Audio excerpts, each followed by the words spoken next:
inspiration ko po sa pagsulat ng Dakilang Manlilikha ay unang-una na po yung grace na pinaramdam po sa amin ng Lord Jesus. Parang araw-araw po, itong kanta po ito ay ginawa ko po kasi during my devotion po.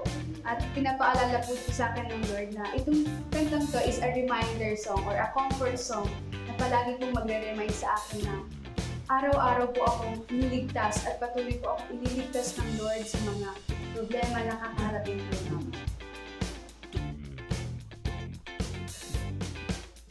Yung inspiration verse po nito ay sa Psalms 23. Yung verse 1 po doon, sabi po doon, "The Lord is my shepherd, I lack nothing." Kumbaga, itong word na to ng Lord, ina-emphasize po niya na kapag ka nasa Lord na tayo mismo, wala na tayong ibang hahanapin pa. Hindi na natin kailangan maghanap ng satisfaction sa ibang tao. Hindi na natin kailangan maghanap ng validation pa sa praises ng ibang tao. Kasi yung worth natin, yung value natin, nasa Lord mismo nakadepend. Yung kanta pong ito ay inaalay ko unang-una sa family ko po, since sila po yung talagang binigay po sa amin ng Lord na pamilya na magko-comfort po sa amin, na magpaparamdam po sa amin ng dakilang pagmamahal ng isang ama.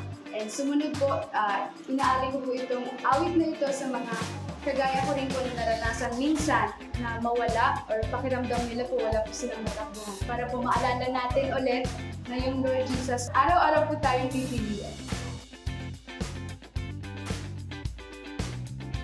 Yung inspirasyon ko po sa pagsayaw ko sa kanta pong ito, unang-una na po is yung patuloy po na pagmamahal po ng Lord po sa akin. Kahit ilang beses na po ako nagkakaroon ng pagkakataon na dumatalikod po sa Kanya.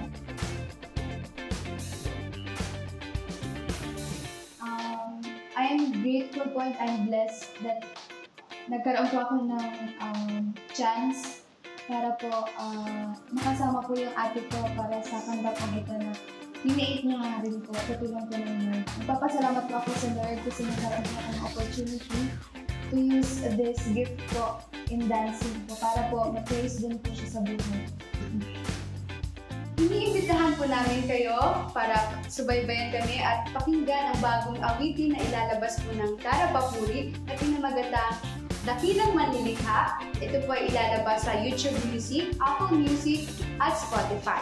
Pwede niyo rin po kami i-follow sa aming mga social media accounts at Tara Papuri via Facebook, TikTok, at YouTube.